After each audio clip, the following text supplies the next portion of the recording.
Bonjour à tous, c'est Robin Vaillant de l'Action Française Arras. Aujourd'hui, on va faire une nouvelle vidéo d'Arras Brut sur la place Foch. Comme vous le voyez derrière moi, on est à la manif anti-pass. Et à défaut d'avoir couvert les semaines précédentes la manifestation, aujourd'hui on se retrouve pour cette 8e semaine de cortège. Il est 15h pile et comme vous le voyez, il n'y a pas grand monde justement. La manifestation faiblit depuis quelques semaines. Pour quelle raison, on ne sait pas. Peut-être que les gens ont reçu leur passe et s'en vont par individualisme, ou peut-être que l'article de La Voix du Nord dénonçant le cortège d'extrême droite, de fascisme et d'antisémites a fait des émules. Mais aujourd'hui, on va aller faire du vrai journalisme. On va voir les gens sur le terrain. On va aller couvrir toute la manifestation pour voir comment se déroule la manif anti-pass à Arras. Allez, c'est parti!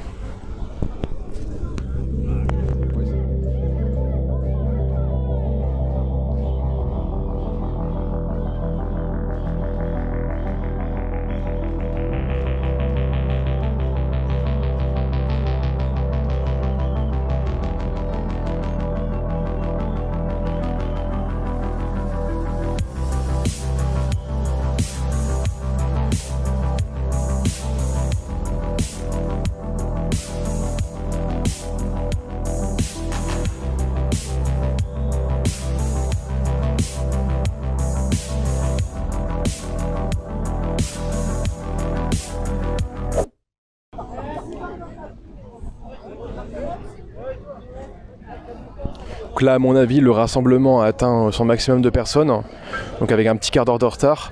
Et comparé aux autres semaines, c'est, faut le dire, assez ridicule.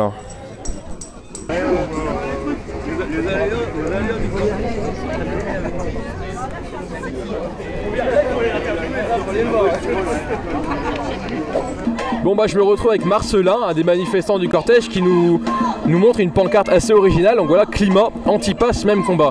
Alors moi, la question que je me pose dans une manifestation assez politique comme la manifestation anti-pass, c'est quel est le rapport entre être contre le pass et être pour le climat? Voilà. Donc moi j'ai l'impression, je pense personnellement, que ça part du même problème. C'est-à-dire qu'on est dans une société où les lobbies en tout genre, les lobbies du pétrole, les lobbies de la pharmacie, les lobbies de la chimie, hein, dans les champs, les lobbies de l'élevage industriel, de la maltraitance animale, tous ces lobbies, en fait, aboutissent à cette situation où il y a des virus, où on veut, comment ça s'appelle, asservir les gens et les obliger à un certain mode de vie, un mode de vie qui détruit la planète, et puis qui par ailleurs détruit aussi les gens, les oblige à prendre des vaccins, les oblige à... Voilà un peu le principe.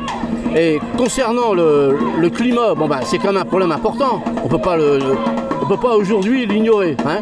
Hier ou avant-hier, 40 morts à New York. Ben, je veux dire, attends, quand est-ce qu'on va se réveiller, quoi? Bon. Donc moi je pense que ce combat des... Alors en plus le climat, on me disait aussi que comment dire, le climat déréglé, la dérégulation du climat crée des virus, crée des nouveaux virus. Il y a des virus qui sortent de la glace qui font en Sibérie, voilà. Et donc ça veut dire qu'il y aura encore demain des vaccins, des nouveaux vaccins qu'on va nous imposer. Voilà.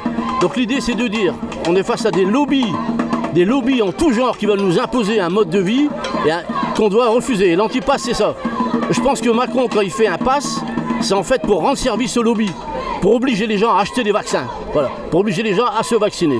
Donc en fait, il y a un lien entre, c'est une critique générale du consumérisme, de la société de consommation, du progrès technique à tout va, contre l'humain. Voilà, exactement. Le dérèglement climatique, ça vient de notre hyper-consommation, qu'il va falloir arrêter un jour, de toute façon. Ça vient du pétrole, on consomme du pétrole, on n'arrête pas de jeter du CO2 dans l'atmosphère. Et tout ça fait qu'on en arrive à cette situation aujourd'hui avec nos virus. Et la réponse, alors, je n'ai pas été encore assez loin, la réponse apportée avec le vaccin, c'est une réponse qui leur rend service, parce qu'eux, ils vendent des vaccins, c'est leur but de vendre des trucs. Hein. Mais en réalité, il existe une autre réponse qui est un mode de vie plus sain, qui est des médecines naturelles, stopper, arrêter, réduire la consommation de médecine chimique, voilà. Et là, on arrivera peut-être à des gens à une santé, à une meilleure santé, à une meilleure immunité qui nous permettra de résister au virus. Et ce que vous entendez par médecine naturelle? C'est pas du tout les médicaments, justement, je pense qu'il faut s'éloigner de la médecine chimique. Moi, je crois beaucoup à la médecine, comment ça s'appelle, traditionnelle, du genre les huiles essentielles, à tout ce qui est le bien-être, les gens qui font du yoga, qui rendent service à leur corps, qui sont moins stressés. Donc quand on est moins stressé, on nous dit que on risque moins d'attraper on a une meilleure immunité. Hein, voilà. En fait, le stress tue l'immunité, il paraît. Quand on a un coup de stress pendant 2 heures, on n'a plus d'immunité, donc on peut choper un virus. Tout à fait. Voilà. Donc toutes les activités de bien-être, les huiles essentielles, les plantes, voilà, les balades en forêt, tout ça c'est, à mon avis, c'est une solution pour lutter contre le virus. Bah, je renvoie ça au confinement, parce qu'au confinement, comme vous le savez, on a été cloîtrés chez nous, et alors qu'on sait par exemple que prendre l'air, être au soleil, ça fait de la vitamine D pour le système immunitaire. Voilà. Donc, est-ce que d'après vous, on peut penser que tout est réfléchi, ou alors qu'en fait c'est un concours de circonstances? Ah non, bon, je sais pas si c'est vraiment, non, je crois justement que c'est pas très réfléchi, que Macron il a cassé l'objectif en tête, c'est vendre son vaccin, c'est tout. Il cherche même pas à savoir d'ailleurs si le vaccin fonctionne ou pas. On vend le vaccin, et si celui-là il fonctionne pas, on en vendra un autre. Après tout, ça les arrange. Bon bah merci beaucoup. Bon, voilà. J'ai fait ce que j'ai pu. Voilà. Oh mais c'est très bien, il n'y a pas de mauvaise réponse, c'est voilà, chacun... c'est mon avis personnel, mais je pense qu'on devrait le partager et d'autres mouvements devraient venir s'associer au mouvement anti-pass. Voilà. D'accord, bah, merci beaucoup. Merci. Voilà. Approchez-vous. Donc à défaut d'avoir l'organisateur habituel qui est présent, la manifestation ne va pas durer au début, on va tout de suite partir marcher. Comme vous le savez, ce qui se passe c'est très très grave. J'insiste encore et toujours sur les enfants. Les enfants n'ont pas à être vaccinés, n'ont pas à subir cette thérapie. Je viens d'apprendre qu'à partir du 15 octobre, il y a un projet de loi qui allait être déposé au Sénat pour la vaccination obligatoire. Donc il faut continuer à se bouger, mais pas seulement. Honte à nos députés, honte à nos sénateurs qui cautionnent tout ça. Honte à eux. Heureusement, il y en a quelques-uns qui se démarquent. Il n'y en a pas beaucoup, mais il y en a. Et on les entend pas assez. Il faudrait qu'on les entende également, les maires. Les syndicats de police également doivent bouger. Les enfants, c'est 0,0000015% de mortalité. Les enfants ne sont pas concernés. Vous pouvez regarder les taux de mortalité depuis X années. Rien ne change. Il n'y a pas l'épidémie. Il n'y en a pas. Il y a des gens qui sont décédés. Certes, pourquoi ils sont décédés? Parce qu'on les a pas soignés. Parce que les médecins ont eu interdiction de trouver une solution thérapeutique. Ça, c'est scandaleux. Honte à ces gouvernants aujourd'hui qui méprisent le peuple, qui méprisent la vie et nos enfants. Honte à eux.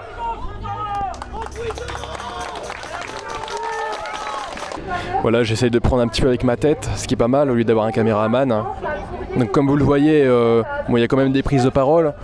Après on va aller voir le député de la 3e circonscription de Lens.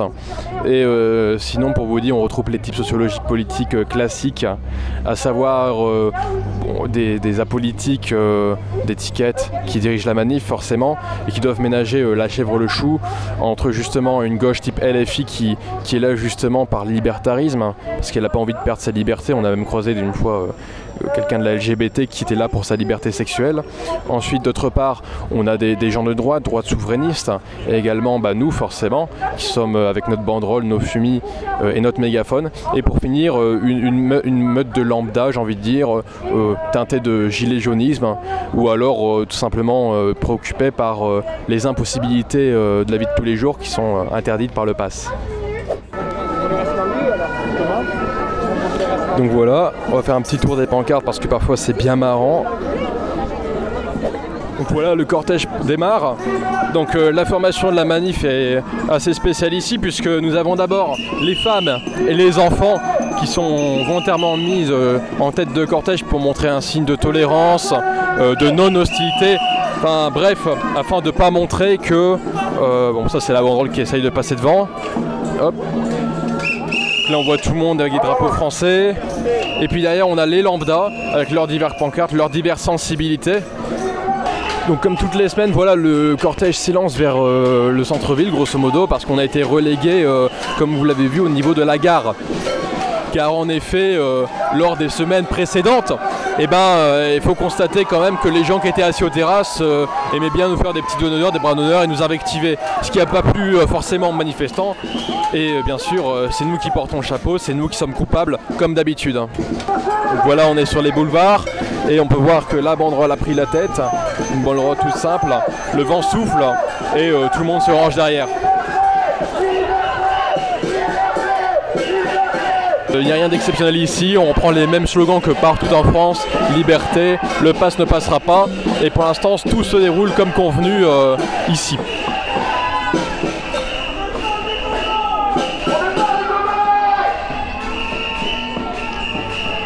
Voilà. Après je tiens à faire un petit aparté, je ne manie pas encore avec talent le stabilisateur, comme vous le voyez.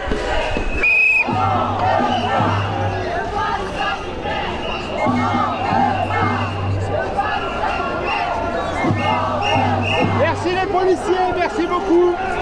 Travail difficile, merci beaucoup. Comme vous l'avez peut-être vu, les forces de police sont mobilisées forcément, et on n'a pas encore eu de cris du genre la police avec nous. Vous ne serez pas étonné d'apprendre que ces gens, si on leur dit la violence au service de la raison, ils bondissent.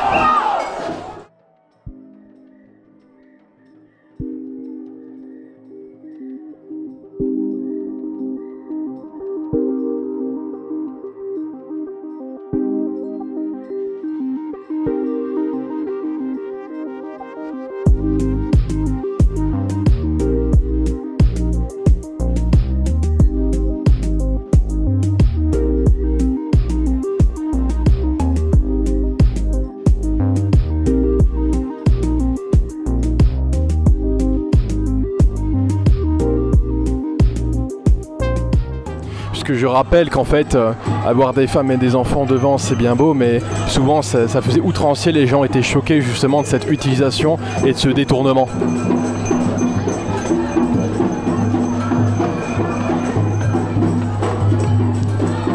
Je tiens également à rappeler que si on est là, c'est pas pour promouvoir notre doctrine ou pour s'afficher avec des fleurs de lys, non. Faut se rappeler justement que la doctrine maurassienne, c'est celle du soutien au pays réel face au pays légal. On est là parce qu'on est politique. On n'est pas là pour gratter des voix parce qu'on n'est pas pour l'élection, on n'est pas là justement pour notre pub. On est là pour empêcher justement que n'importe qui prenne en main la manifestation justement et la détourne de son but originel. Souvenez-vous des Gilets jaunes, comment la gauche avait pris en main les rassemblements au fur et à mesure que la cause avançait. Bah là c'est pareil. Si nous sommes là aujourd'hui, c'est parce que nous sommes là pour le bien commun et pas pour autre chose. Et contrairement à ce qu'avancent justement les articles de La Voix du Nord mensongers, avec les insultes d'extrême droite, avec des postures masculinistes, ce qui ne veut rien dire d'ailleurs, des crânes rasés, des vêtements distinctifs, bah non. Désolé, mais vous pouvez le voir, nous sommes des lambdas, nous sommes comme n'importe qui. On n'est pas lookés comme, je ne sais pas, des supporters de football, non. On est des citoyens comme les autres et on est là pour faire entendre notre voix et pour soutenir nos concitoyens. Il est bon de se rappeler que nous on est là depuis la première semaine, contrairement à beaucoup de partis politiques. On n'est pas arrivé en cours du rassemblement, non, on était là dès le début pour soutenir les organisateurs.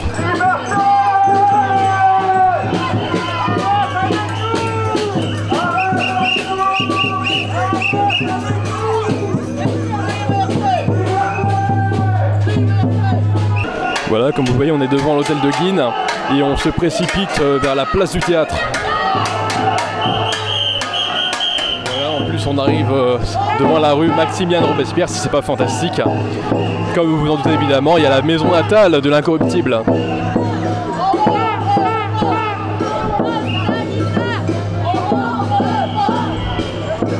Et évidemment, pour ceux qui suivent la chaîne et qui sont bien fidèles, nous avions tourné un épisode ici.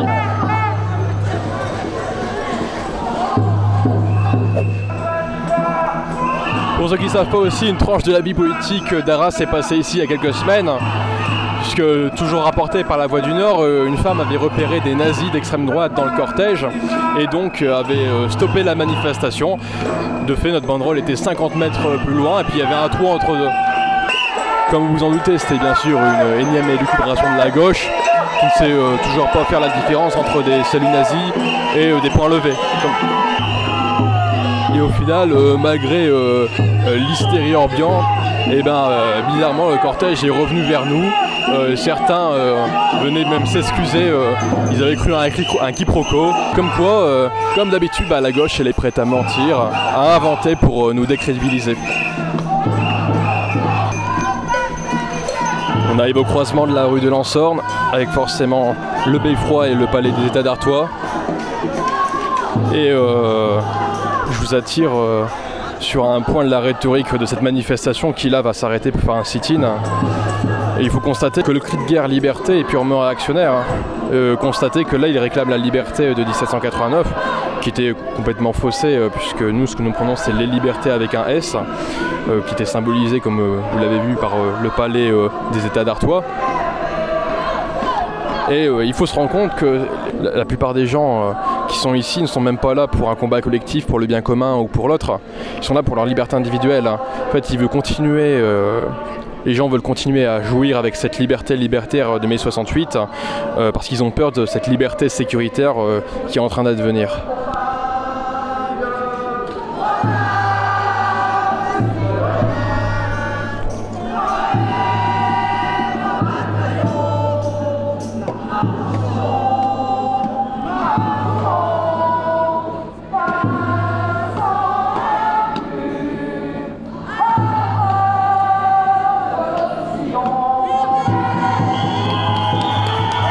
Mais bon, on va pas demander à une foule d'avoir des bonnes idées.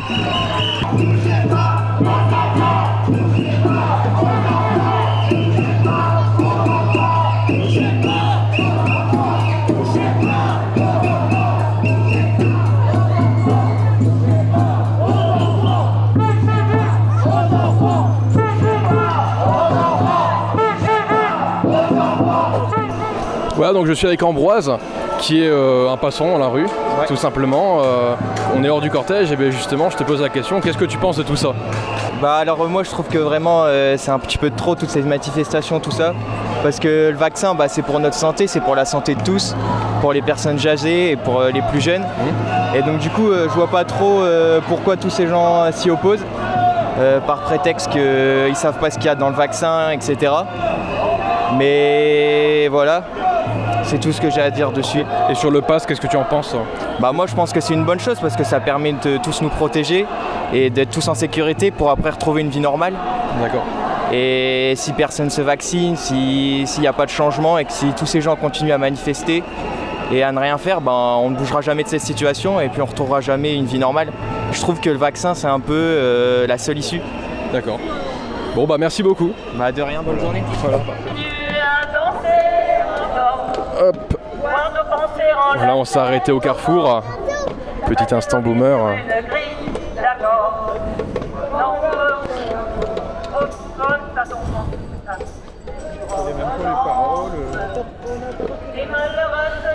Comprenez bien qu'on est sérieux, bien sûr. Comprenez bien qu'avec ces gens-là on va avancer. On peut repérer à gauche le drapeau blanc de la colombe. C'est très politique.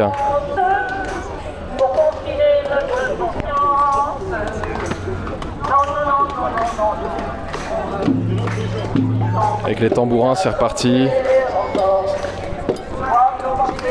Donc là, comme vous le voyez, la gauche a beau ne pas être à la tête, l'esprit est là, Bon, on passe pour des clowns. À défaut de passer pour des fascistes, évidemment.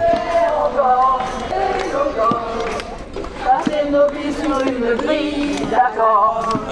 Non, on veut continuer à danser encore, voir nos pensées enlacer nos corps, passer nos vies sur une grille, d'accord. Non, nous, on veut continuer à danser encore, voir nos pensées enlacer nos corps, passer nos vies sur une grille, d'accord. Non.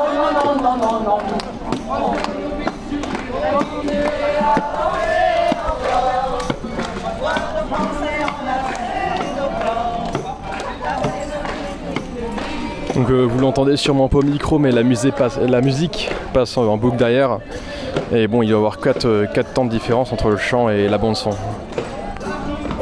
Je viens de parler avec des gens qui étaient aux terrasses et je leur posais la question de ce qu'ils pensaient de la manifestation, puis plus largement du pass sanitaire. Moi, ce qu'ils m'ont répondu, c'est que ils comprenaient très bien que les gens pouvaient manifester, mais de l'autre côté, eux-mêmes disaient que par leur travail, ils étaient obligés justement d'avoir ce fameux pass puisqu'ils travaillaient en cuisine, mais également que il y avait un biais de mentalité assez intéressant, c'est qu'ils m'ont expliqué très clairement que s'ils ont fait la vaccination et le pass, c'est plus pour retrouver ce qu'ils appellent la vie d'avant. Parce qu'ils m'ont parlé justement que pendant des mois de confinement, ils n'ont pas pu voir leur famille, leurs amis, leurs proches, et que justement, ils m'ont dit très clairement, voilà, il y a une brèche vers justement une sortie de crise. Les gens vont se faire vacciner pour beaucoup par contrainte, pour le travail, plus que par peur de la mort, parfois même par soumission justement dans l'espoir d'avoir cette illusoire vie d'avant. Parce que si on appelle ça vie d'avant, c'est pas par hasard, ce qui est avant est avant et puis c'est tout. Voilà, on retourne place Foch. Hop. Toujours j'apprends à me servir du stabilisateur, c'est pas facile. Et donc, retour au point de départ, la manif est terminée. Donc on voit la banderole là-bas au fond qui est présentée aux manifestants. Puis là, petit à petit, les gens vont partir, retourner à leur pénate, tout simplement. On va essayer d'avoir quelques dernières interviews. Alors, bonjour monsieur le député. Bonjour. Donc on est ravis de vous voir ici à la manif anti-pass. La question qui nous vient à l'idée, pourquoi un député vient ici soutenir les citoyens contre le pass sanitaire? Bien, d'abord, en tant que député, je crois qu'il y a une légitimité à ma présence aujourd'hui à Arras. D'abord, je ne suis pas à nouveau venu dans les manifestations, puisque j'étais en vacances dans le Var et j'ai participé aux manifestations géantes de Toulon, qui ont rassemblé beaucoup de monde, et j'ai participé à celle de Paris aussi. Donc, il était normal qu'au retour des vacances, je puisse prendre ma part d'engagement et de participer à la manifestation anti-pass d'Arras. C'est pour ça que ma présence aujourd'hui est tout à fait légitime. Elle est doublement légitime pour une autre raison, c'est qu'en tant que député de Debout la France avec Nicolas Dupont-Aignan, nous avons à l'Assemblée nationale toujours pris en compte un vote protestataire et de dénonciation de l'urgence sanitaire et du pass sanitaire. Et de ce point de vue, nous sommes des députés qui sont cohérents en disant qu'il faut, par rapport à cette épidémie, faire en sorte que la psychose de la peur recule et qu'il faut prendre des dispositions pour se détecter, soigner, traiter, guérir les gens. Il y a la possibilité de le faire avec des traitements, mais pas avec un vaccin dont on ne connaît pas les effets secondaires redoutables qu'il pourrait amener, parce qu'il n'est même pas reconnu par l'autorisation de mise sur le marché. Ça veut dire que s'il y a des effets secondaires qu'on nous cache et qu'on nous dissimule, qui sont importants, il n'y a pas de possibilité d'ester en justice, en recours, pour condamner les gens qui sont, disons, à l'initiative de ce vaccin. Et c'est ça qui est significatif dans l'attitude d'un gouvernement qui fait en sorte que le pass sanitaire soit utilisé comme une muselière pour brider les libertés, pour empêcher la liberté d'expression, pour empêcher les gens de réfléchir et pour s'attaquer au code du travail, aux retraites, au chômage, à tout ce qui fait la vie sociale et continuer à casser ce lien social pour continuer à manipuler les gens et les faire conduire là où ils ne veulent pas aller. Question un petit peu plus politique. Donc là, vous êtes le seul à porter l'écharpe aujourd'hui, même si on a repéré d'autres partis politiques. Donc il y avait monsieur Ezel qui était là, donc du Rassemblement national à Arras, et il y avait aussi des membres de la France insoumise. Si jamais un jour un élu se propose de marcher avec vous, peu importe la couleur politique, comment réagissez-vous? Écoutez, ma réponse que je fais toujours lorsque ce genre de question m'est posée, je cite un grand poète qui est commun à tous les Français, qui s'appelle Louis Aragon, qui a décrit dans La Rose et le Réséda, qui était un poème dédié à Estiendorf, l'homme de droite, et Gabriel Péry, l'homme du Parti communiste français, il a dit quelque chose qui me semble très vrai. Si nous sommes en résistance aujourd'hui, c'est parce qu'il y a péril en demeure et il y a le malheur qui s'abat sur notre peuple. Et Aragon avait eu cette expression magnifique dans ce poème, quand les blés sont sous la grêle, bien fou qui fait le délicat au cœur du commun combat. Eh bien aujourd'hui, effectivement, s'il y a des gens de l'UPR, de la France insoumise, ou venant d'autres horizons qui sont d'accord pour dire il faut faire en sorte que nos libertés soient protégées, que notre pays puisse à nouveau choisir, faire ses choix politiques en toute indépendance et toute souveraineté, j'en suis. Merci beaucoup. Voilà. Très belle réponse et très belle culture littéraire. Merci. Il y a raison. Donc voilà, la manifestation est terminée. Qu'est-ce qu'on peut résumer de tout ça? Déjà, vous l'avez vu dans un premier temps, l'organisation est assez peu caractéristique des grands rassemblements organisés à la Philippot, à la manière des Patriotes, comme vous le savez, sur Paris par exemple. Beaucoup de pensants l'ont souligné, bien le montrer avec des moqueurs. Bien le fait de mettre des gens qui dansent, des enfants, de la musique, ça n'a rien de sérieux, rien de politique. Et on voit qu'il y a encore beaucoup de choses qui sont à faire sur Arras, notamment en termes de sérieux et d'organisation. Moi je ne ferai pas de vidéo la semaine prochaine pour des raisons évidentes. Je reviens dans le cortège, là je me suis absenté juste exceptionnellement. Croyez-moi que notre objectif sera justement de poursuivre ce travail politique et d'aller plus loin que juste parader dans les rues de façon pacifique. C'était Robin Vaillant d'Arras, salutations camarades.